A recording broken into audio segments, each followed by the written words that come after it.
Hello, this session is about chatbots and their usefulness. I will start with an introduction of this topic, which is chatbot, and then go in detail of their uses and how you build a chatbot with different platforms and what are your options of platforms. My name is Prasoon Saurabh, a student of Kansas State University in IS 8005 Informatica class, and I do specialize in building chatbots. So one will ask that what is a chatbot? So in a simple term, a chatbot is a virtual user that are programmed to assist real users on a conversational interface.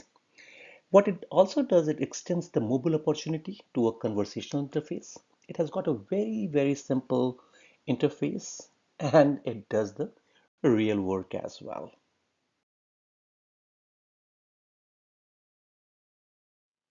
So we are seeing an explosive growth in this technology.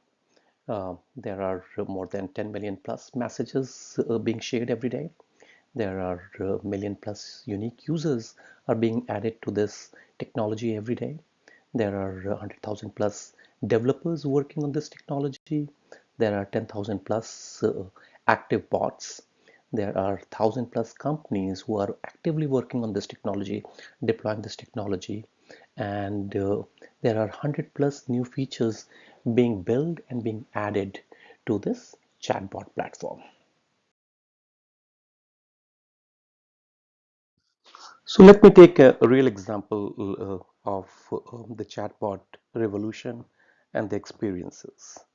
So can you imagine how the holding pattern that we know from the call centers revolutionized business when they were first introduced? So what used to happen now that you dial in, you hear music, you hear more music, you are asked to make a numeric choice, you hear music, you make one or more choices, you hear music, you hear more music, you learn that all the agents are busy, you are asked to hold the line, you hear more music. So this whole user experience has to change and that can be improved by introducing technology, by introducing chatbot technology. So any idea how this experience can be improved?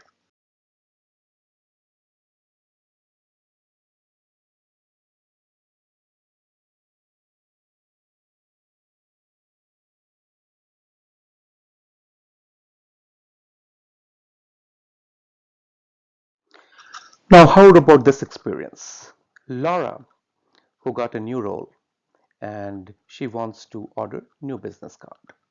She brings up her phone and connects to the chatbot system of her company and says that, hey, I wanted to order new card. The chatbot goes and recognizes Laura and says that, hey, this was the last order which you did. But I see in the SCM system that you got a new title now.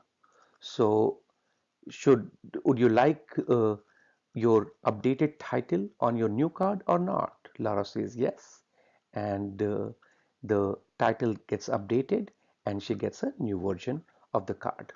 So this is an example of a task-based chatbot.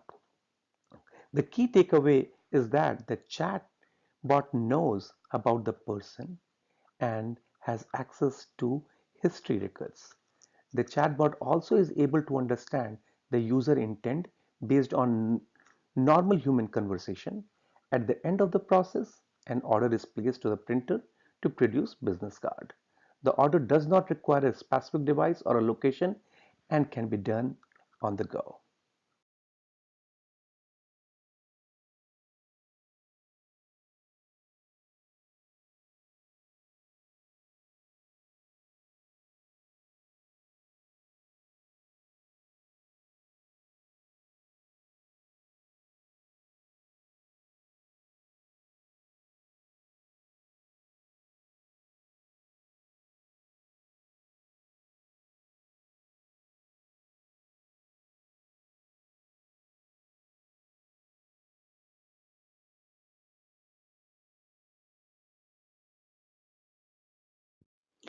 So why a bot useful to us? They allow us to interact in a variety of ways. We can type a message, we can talk to them, or we can tap on them. We can expose these bots in different ways as well. We can surface them through common tools like Facebook Messenger, Cortana, or Skype, which makes much easier for users to interact with, since users are already using these interfaces.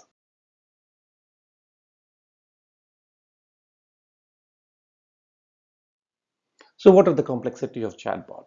The main complexity is understanding the meaning of the words, the sentences, and then providing a proper response. And this is sometimes also termed as NLP, natural language processing. And that is better explained that a human always use languages to describe their experience and reality. No matter what language a person speaks, there is a commonality.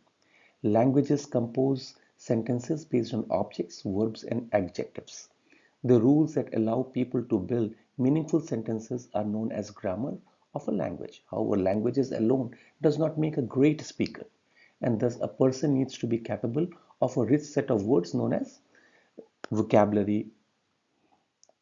No surprise that the meaning of the word also matters when teaching a computer, a discipline widely known as programming. Let's take Java and object-oriented programming in general. In object-oriented programming, classes represents nouns, methods are verbs, and properties are adjectives. The way you code in a language is equivalent to grammar. But then there is also scope to a language. For example, if you are asked about what the highest mountain is, and you are likely to say Mount Everest. But if the conversation previously was about Switzerland, then the same question comes. The answer would be Mount Rosa. This is because the previous conversation puts a scope on the following talk. So this is a complexity when a chatbot is programmed to learn the intent and scope, search various systems and provide a response. With these similarities in human and computer language, the difference between the two appears to be small. And this is where some of the advanced concept in chatbot come in to detect what human wants and to transform it into what computer understands for it to execute actions and invoke remote services. In this context, artificial intelligence is often mentioned. Artificial intelligence is simplified definition for a computer in a chatbot.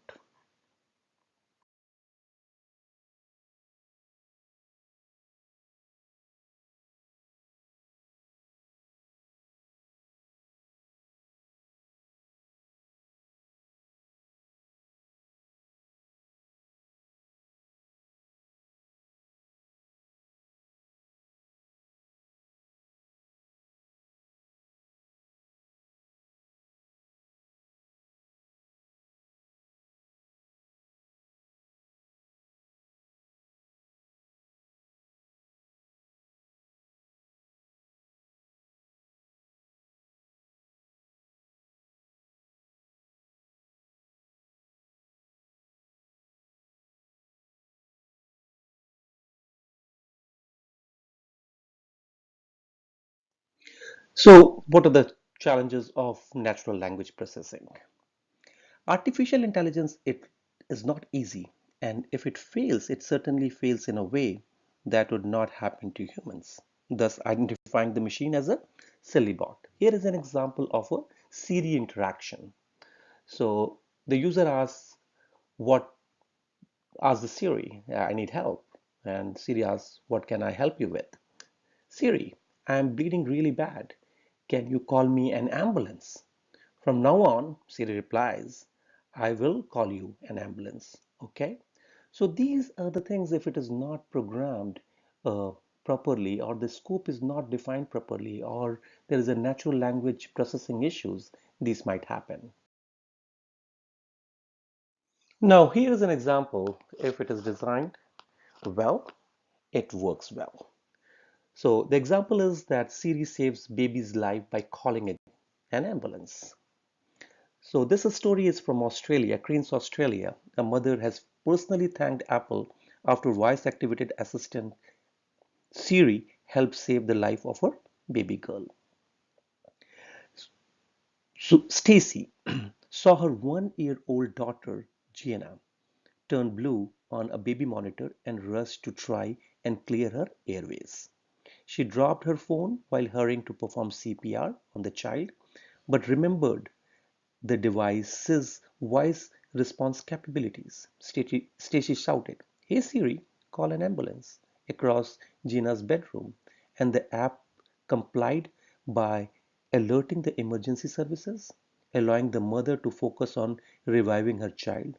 She was then able to successfully communicate the family's address on speakerphone before paramedics arrived. Gianna had been suffering from severe bronchitis and a chest infection before she stopped breathing. So let's cover the topic of advances in bot. So next few slides will talk about the advances in bot. Endurance, it's a bot which is a companion for dementia patients. So many people have Alzheimer and they struggle with short-term memory loss. As such, this bot is aimed to identify the deviation in conversational branches that may indicate a problem with immediate recollection. This is quite a challenge and a very ambitious project for an NLP-based system. In addition, these bots are deployed uh, over the cloud. So the physician and family members can collaborate, review communication logs taken by the bot, and identify the potential degradations of memory functions and communicative obstacles that can signify deterioration of the patient's condition. So the other example is being used by NBC, where they are helping their news hounds navigate the headlines.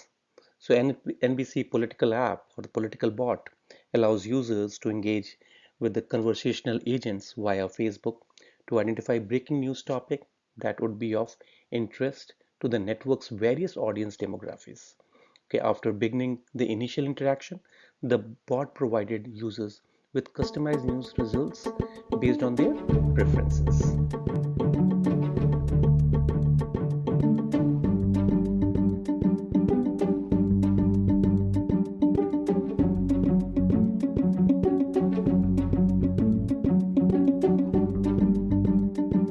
If I win, I am going to instruct my Attorney General to get a special prosecutor to look into your situation.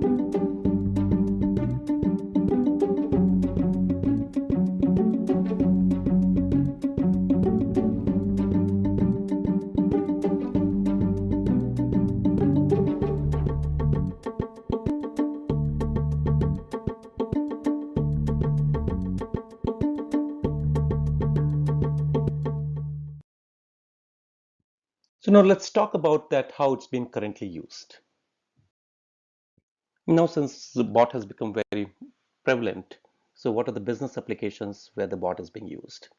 So they are being used in ordering pizzas, product suggestions, customer support, weather, personal finance assistance, news, sending money, find a restaurant, schedule a meeting, search and track flights. And what are the marquee companies which are using them? So Starbucks, Lyft, Fandango, Whole Foods, Sephora, MasterCard, Staple, and these are just few names. So what are some bot building platforms? Business can decide build versus buy. If they have to produce mass products, so they should definitely go with a buy. And there are a lot of companies, they are providing the bot framework. Facebook has a bot engine called Facebook Bot Engine. Microsoft has a Azure bot. Amazon, Amazon bot framework is called Lex.